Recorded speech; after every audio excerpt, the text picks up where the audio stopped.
Eu sou o professor Joel Goldenfum e este vídeo é o primeiro de uma série de 2 vídeos sobre regionalização de variáveis hidrológicas. Essa apresentação nos 2 vídeos vai ser efetuada a partir de um exemplo de um estudo que foi feito de regionalização de vazões na margem direita do rio Tocantins. Nesse primeiro vídeo, nós vamos ver a parte de objetivos e análise dos dados, enquanto que no segundo vídeo nós vamos ver exemplos de aplicação. No primeiro vídeo, então, nós veremos, que é esse que nós estamos fazendo, veremos esses itens: aspectos gerais, caracterização da região, reconhecimento de campo, seleção e análise dos dados pluviométricos e dos dados fluviométricos e estimativa dos parâmetros fisiográficos. Ou seja, nós veremos os dados necessários para efetuar a regionalização e, evidentemente, o que é a regionalização e para que ela serve. Já no segundo vídeo, nós veremos exemplos de regionalização de variáveis e de funções hidrológicas que foram feitas a partir do exemplo aplicado à margem direita do rio Tocantins. Portanto, nós veremos regionalização de vazões médias, máximas e mínimas, regionalização da curva de permanência e das curvas de regularização e mapeamento de variáveis hidrológicas. Começamos, então, pelos aspectos gerais. Em primeiro lugar, o que é regionalização? Mas antes disso, para que a gente precisa de regionalização? O que, afinal de contas, faz a regionalização? Basicamente, a questão é o seguinte: por que a gente precisa? Porque nem sempre a gente tem informação da variável ou da função hidrológica que a gente necessita no ponto de interesse. Eu tenho um ponto onde eu quero fazer algum tipo de aproveitamento hidrológico, preciso saber qual é que é a vazão máxima, qual é que é a vazão mínima, ou saber uma vazão com determinada percentagem de permanência no tempo, mas eu não tenho dados nesse ponto. E eu preciso, pelo menos, ter uma ideia inicial para saber se aquele ponto serve ou não serve para esse aproveitamento. Como que eu posso fazer? Bom, uma das ferramentas é a regionalização. A partir da regionalização, eu consigo transferir dados de uma região onde eu tenho informações para uma região onde eu não tenho informações. Isso vai ser feito com base em características da região onde eu tenho informações, dos pontos onde eu tenho informações. Evidentemente que todos os pontos, inclusive o ponto em que eu preciso de informação e os pontos que eu estou me baseando, devem ter um comportamento hidrológico semelhante. E eu preciso, então, identificar isso. Bom, então vamos lá. O que é regionalização?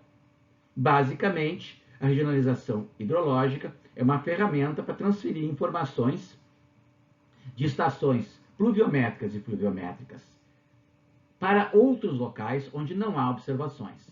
Como é que é isso? Basicamente, para que serve? É para eu utilizar em estudos de planejamento iniciais, em estudos de administração de recursos hídricos, para órgãos públicos que querem planejar a sua utilização e possibilita, então, a obtenção de variáveis hidrológicas básicas de uma maneira rápida, de maneira simples, certo? Para que a administração de recursos hídricos possa tomar decisões e depois sim fazer um estudo mais detalhado, se necessário.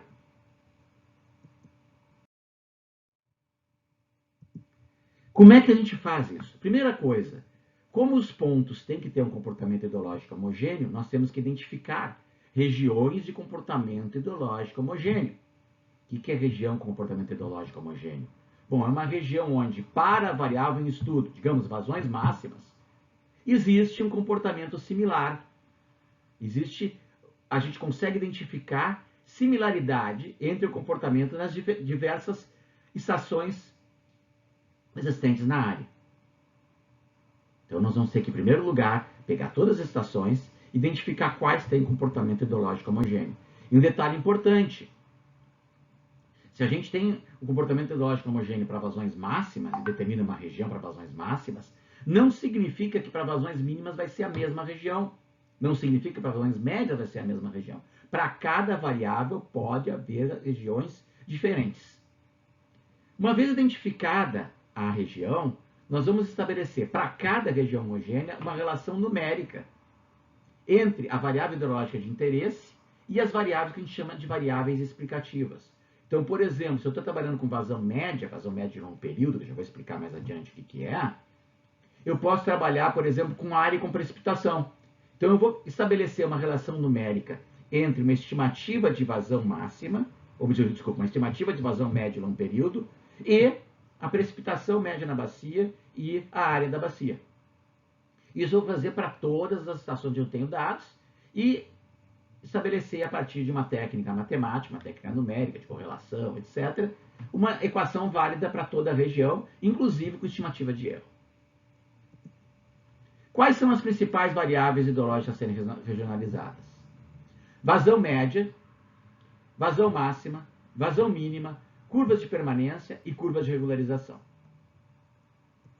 Quais são as variáveis explicativas? Área, precipitação, perímetro da bacia, coeficiente de forma, coeficiente de compacidade, comprimento, declividade e densidade de drenagem. A gente pode ter uma equação desse tipo. A vazão média, ou seja, a vazão média em um período, é obtida a partir de uma relação entre todas essas variáveis, ou então somente entre as variáveis que têm uma relação significativa. Uma contribuição significativa. Lá pelas tantas, adicionar a variável densidade de drenagem não vai melhorar significativamente e vai implicar num custo a mais no sentido de obtenção desse dado, ou a declividade, ou o que seja. A vazão média em longo período geralmente se relaciona bem, tem uma ótima correlação usando apenas área e precipitação. Eu posso testar outras variáveis e ver se o ganho que eu tenho ao incluir uma nova variável justifica a inclusão dessa nova variável na equação.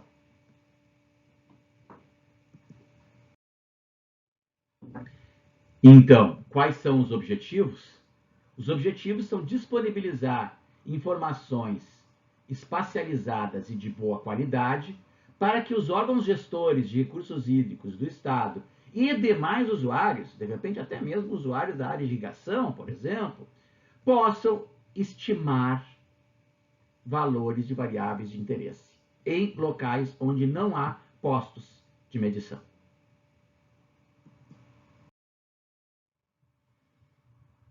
Quais são os objetivos? Aí nós vamos pegar os objetivos específicos do estudo que foi feito para o governo do estado de Tocantins. Então, facilitar o processo de tomada de decisão e apoiar o gerenciamento e controle da outorga de direito de uso de recursos hídricos no estado de Tocantins. Quem é o responsável pela outorga do uso da água é o Estado. Como é que ele vai dar outorga para, por exemplo, uma indústria utilizar água, ou para uma indústria fazer o lançamento de efluentes no rio, ou para um agricultor fazer a utilização de água para irrigação, se ele não tiver informação sobre valores de vazões médias, máximas e mínimas naquele local? Mas ele não tem dados no local. Bom, aí regionalização te dá uma ideia bastante boa, inclusive com estimativas de ordem de erro.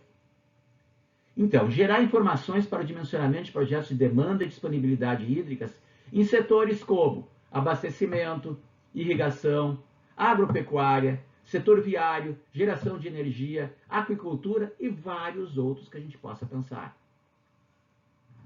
Transpor informações de vazão de uma bacia com dados para outra sem dados, esse é o objetivo, esse é o princípio que rege a regionalização. Estimar vazões para projetos de canais, pontes, ventedores, secadeiras, definir locais para barramentos, definir o risco de inundação de áreas ribeirinhas, identificar a região com carências de poços e estações hidrometeorológicas.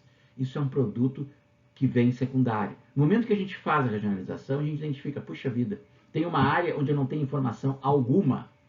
É necessário, é urgente a colocação de postos, porque para essa área eu não consigo sequer estabelecer se ela tem um comportamento homogêneo ou não.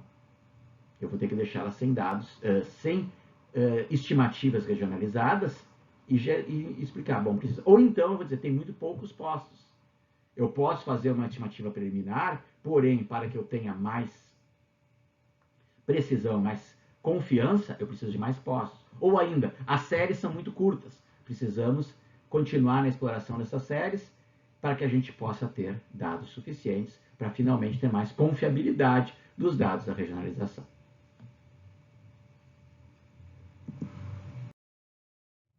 E as aplicações, então, no caso do exemplo, a regionalização de vazões da margem direita do Rio Tocantins, ela faz parte do Projeto de Desenvolvimento Regional Sustentável do Estado e aplicada para planejamento e gestão de desenvolvimento regional e local, consolidação do sistema de proteção ambiental e gestão territorial, melhoramento e conservação de rodovias estaduais e municipais. Isso era especificamente para o exemplo que nós vamos utilizar, que é o exemplo de aplicação para a margem direita do Rio Tocantins.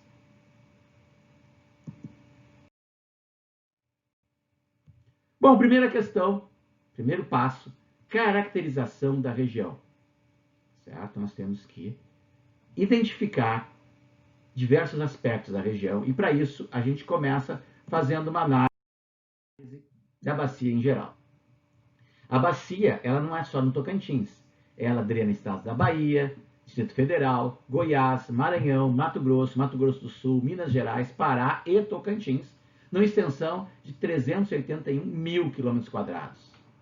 A margem direita da bacia, que é objeto desse estudo, tem pouco menos da metade disso aqui.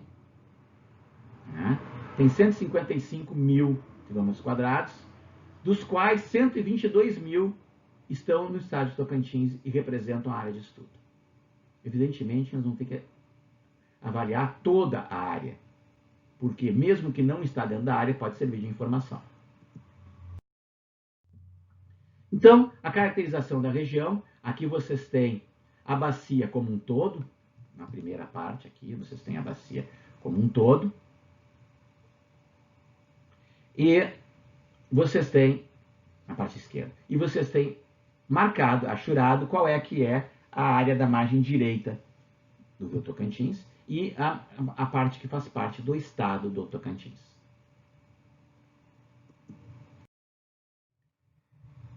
Dentro dessa área, margem direita, a gente faz uma análise, primeiro, da divisão municipal. Não vai ter efeitos, vamos dizer, em termos físicos, mas pode ter efeitos em termos administrativos. Porque, no final das contas, quem controla o uso do solo é o município, a partir dos seus planos diretores. Depois, nós temos a parte de ambientes geológicos, aqui, a geologia do estado. A parte de caracterização climática. A precipitação média anual na bacia. A temperatura média anual, temperatura do ar. Caracterização dos solos na bacia. Caracterização de declividades. Onde é mais plano, onde é mais íngreme.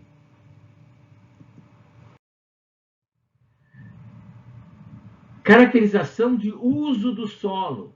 Que tipo de uso nós temos? Temos uso agrícola, temos vegetação natural, temos usos urbanos. Muito bem. Feito isso, quais são os poços existentes? Nós identificamos 20 poços pluviométricos e identificamos 13 poços fluviométricos. E nós fizemos uma visita de campo, visitamos todos estes postos. Essa parte de reconhecimento de campo é fundamental, porque aí nós passamos a ter um conhecimento melhor da realidade dos dados, da qualidade dos postos, da qualidade dos dados existentes e da própria funcionamento da bacia.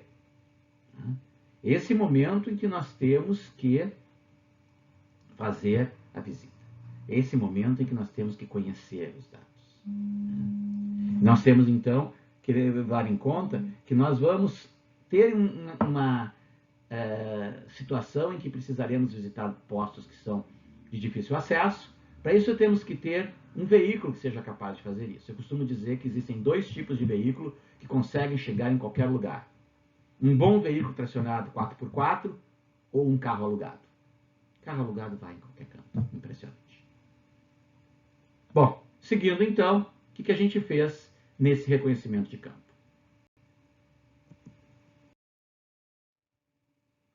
Para cada posto visitado, nós fizemos uma ficha técnica descritiva, apresentando as características do posto, qual é a entidade que faz a operação do posto, que obtém os dados, a localização, uma descrição geral e uma análise da qualidade dos dados, dando inclusive notas de A, B, C, D ou E, tanto para vazões, no caso de dados de vazão, para vazões máximas, médias e mínimas, e até mesmo para curva-chave.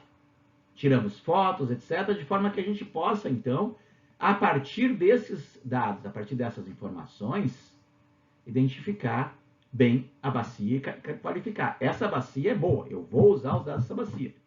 Essa bacia não é tão boa assim, eu tenho que ter uma análise crítica e cuidar dos dados, principalmente para vazões máximas ou para vazões mínimas.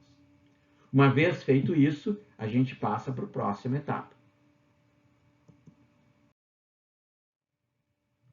Bom, então, o reconhecimento de campo é uma atividade complementar à seleção e análise dos dados básicos, que implica na visitação da maioria dos postos em operação, verificação das condições de manutenção e do local de instalação, e a familiarização com as características da região. Assim, a gente consegue interpretar melhor os dados. Né? Se a gente conhece a região, a gente sabe como são as estações, a gente sabe a qualidade dos dados de cada estação, a gente conhecendo também onde é que está inserido esse posto, que tipo de solo, que tipo de geologia, que tipo de características tem o rio naquele local, que tipo de características tem a vegetação naquele local, a gente consegue, então, conseguir interpretar por que esse local é diferente daquele. Por que eu vou agrupar esse local numa região hidrológica homogênea e o outro em outra região hidrológica homogênea? Certo? E isso, o reconhecimento de campo é fundamental.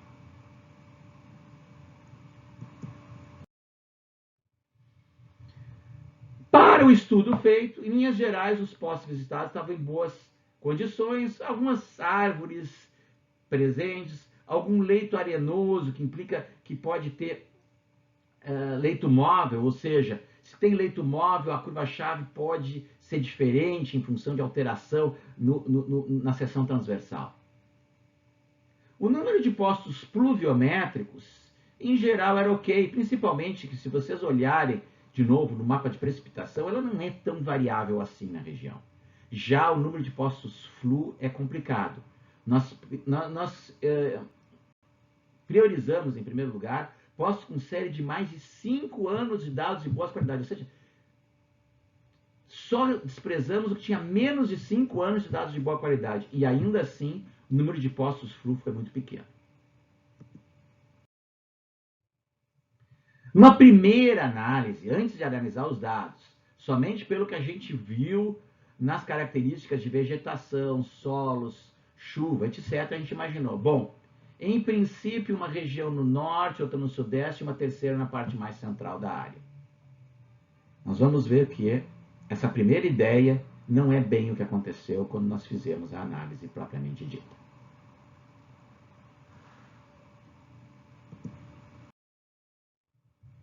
Muito bem, então, análise dos dados pluviométricos. Vamos verificar o que foi feito em termos de dados pluviométricos. Critério para aceitar a série histórica, no caso de dados PLU, mais de 10 anos para dados PLU, menos de 5% de falhas e simultaneidade temporal com os demais postos. Claro, eu tenho que ter dados da mesma época. Se os dados não forem da mesma época, aquele posto pode apresentar discrepâncias em função de características temporais diferentes. Pode ter uma época onde houve muita seca ou onde houve muita chuva. Então eu tenho que ter todos os postos com simultaneidade temporal. Então aqui temos os postos identificados, descartados, sim ou não, e quando ele foi descartado, explicando por quê. Por exemplo, o posto de recurso Holândia foi descartado porque a série tinha menos de 5 anos de dados. E assim por diante. Tá? Por exemplo, o posto de Paranã, a série era grande, mas não tinha simultaneidade. E isso valeu também para outros postos, no caso da série em geral. Então, nós ficamos com um número de postos suficiente em termos de postos pluviométricos. Aqui está a localização das subbacias e dos postos pluviométricos selecionados.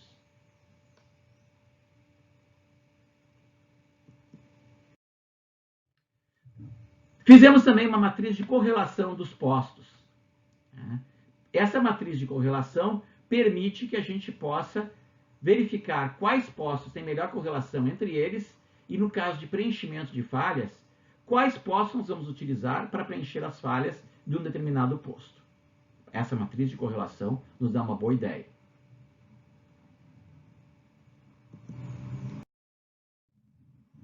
Também fizemos uma matriz de distâncias euclidianas. Os postos que estão mais próximos entre si têm prioridade em termos de preenchimento. E isso aqui foi identificado a partir dessa matriz de distâncias euclidianas.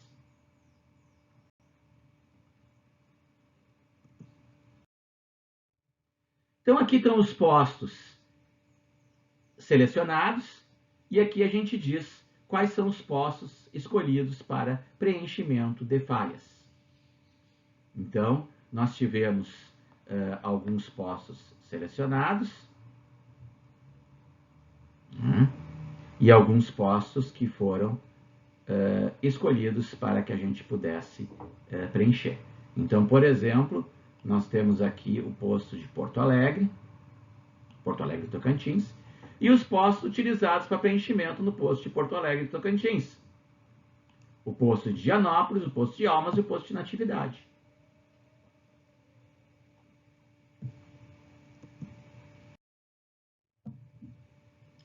Depois disso, a gente fez uma análise de cada um dos postos após o preenchimento, quais são as precipitações médias mensais nos postos pluviométricos selecionados. Então, para cada posto, nós temos em cada mês qual é a precipitação média mensal após o preenchimento de falhas.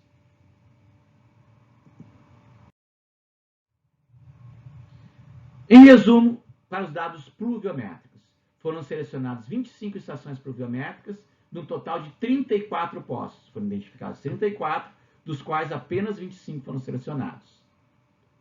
A distribuição espacial muito homogênea e uma boa cobertura geográfica, como vocês viram naquele mapa da localização dos postos.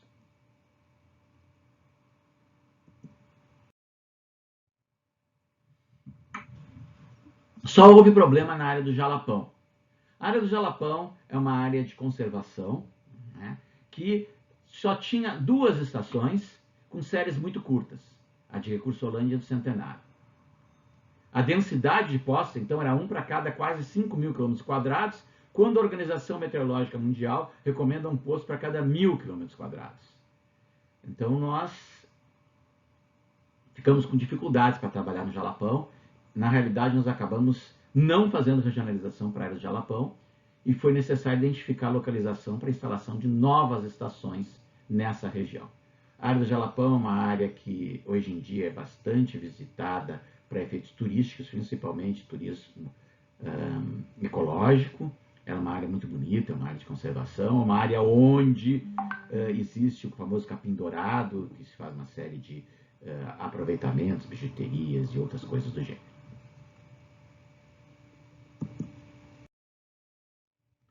Bom, levando em consideração a distribuição homogênea da chuva, nós podemos dizer que temos uma confiabilidade suficiente para estudos de regionalização nessa região.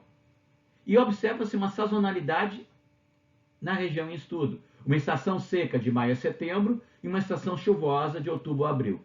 O que significa que, ao fazer a regionalização, nós teremos que analisar essa sazonalidade. Nós teremos que avaliar as vazões em período úmido e as vazões em período seco. É diferente, porque o comportamento sazonal muito marcado nessa região.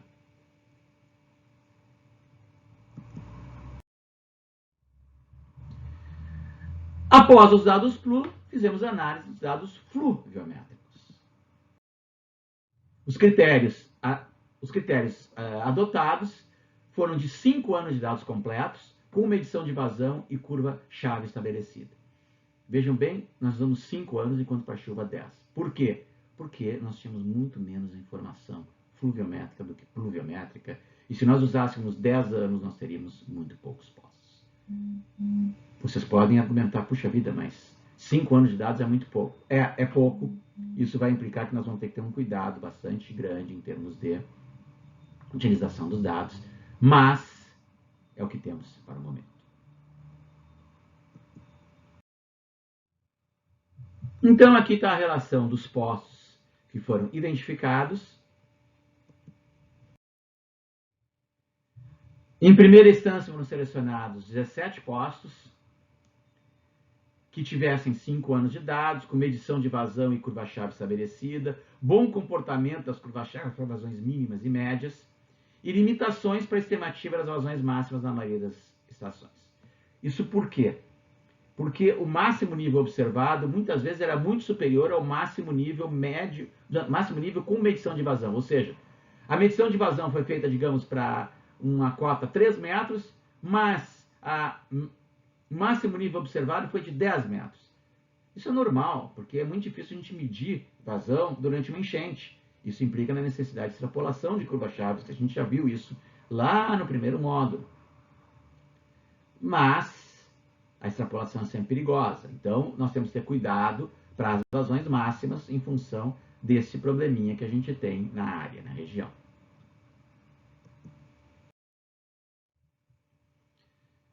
Observamos também a necessidade de complementação de informações nas cabeceiras. Além dos dados da ANA, nós tivemos que usar dados da Celtins, que é a Companhia de Energia Elétrica de Tocantins, e da Naturantins, que é o organismo de meio ambiente do estado de Tocantins. Essas tinham séries menores que 5 anos, mas nós tivemos que utilizar esses dados, porque senão não teríamos informação nenhuma. Tivemos, evidentemente, problemas pelo efeito causado de operação de barragens, problemas de georreferenciamento e problemas de definição da curva-chave na seção. Esses poços aí têm aplicabilidade para a regionalização das vazões médias, pois apresentaram poucas medições de vazão, no caso do Celtins e do Naturatins.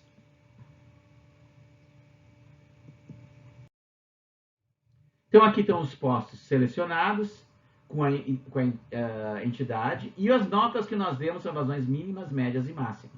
Vocês veem que tem poços que tem nota D para mínimas e médias e apenas uma nota C para mínimas e máximas, apenas uma nota C para médias. É o caso desse de Dianópolis aqui, que é uma pequena central hidrelétrica, onde a gente tem aqui nota D para mínimas, nota D para máximas e nota C para médias. Mas é o que a gente tinha e é o que a gente pôde utilizar.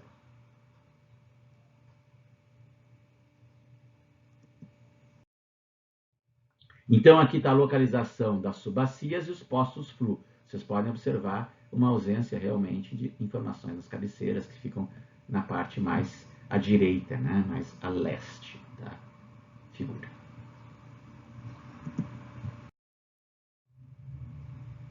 Então, em termos de dados fluviométricos, temos um total de 22 poços, numa área de 122 mil km², uma densidade de 5.500 km² por poço, quando a OMM pede 2.500. É um pouco maior, realmente, mas tem um bom comportamento das curvas-chave para vazões mínimas e médias, limitações nas curvas máximas, uma necessidade de continuidade na medição de dados fluviométricos nas estações existentes, e necessidade de determinação de locais para a instalação de novos poços.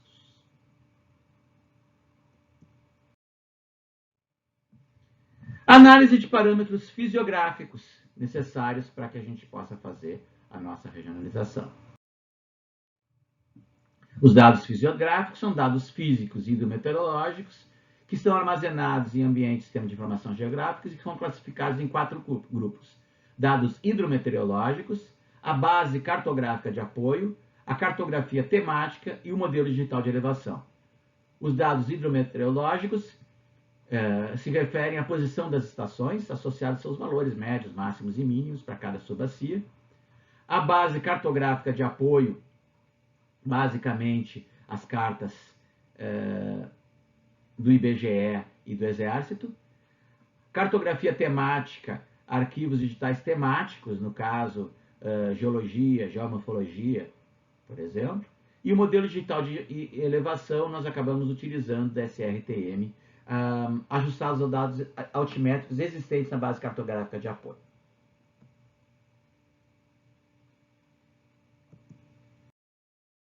Então, aqui temos o mapa de modelo digital de elevações utilizado. Aqui temos os parâmetros morfométricos, ou seja, área incremental da bacia, área total da bacia. Se tem uma bacia dentro da outra, tem área total e tem um incremento específico dessa bacia. O perímetro da bacia, o coeficiente de compacidade e o coeficiente de forma.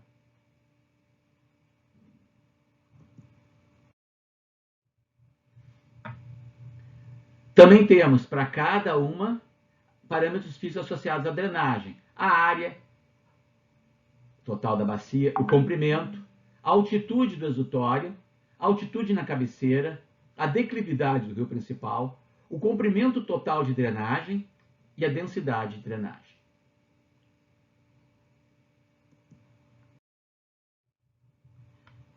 Temos também os parâmetros hidrográficos associados à hipossometria, ou seja, altitude mínima e altitude máxima, e também a altitude média da bacia, a declividade mínima, média e máxima da bacia.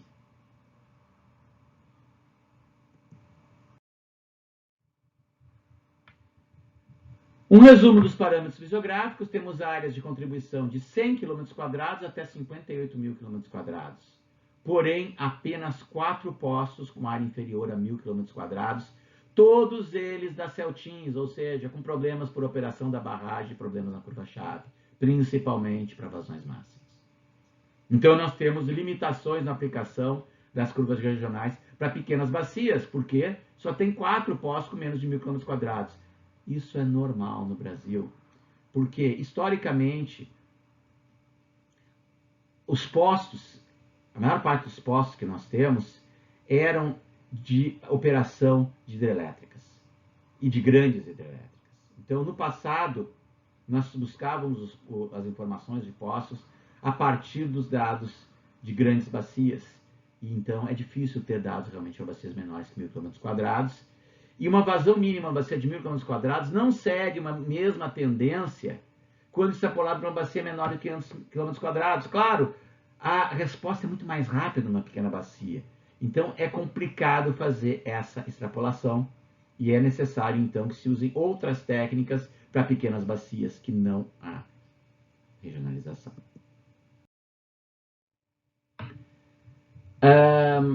A gente sugere o uso de modelagem hidrológica ou apresentação do método, utilização do método apresentado por Silveira et al. Em 98, ou estudos específicos para pequenas bacias, nem tão pequenas, para bacias com área de contribuição inferior a 1.000 km². Isso para este estudo específico, estudo do Tocantins, da margem direita do rio Tocantins. Bom, com isso encerramos esse primeiro vídeo de objetivos e análise dos dados. No próximo vídeo, esses dados vão ser utilizados para efetuar, propriamente dita, a regionalização de variáveis para a margem direita do rio Tocantins.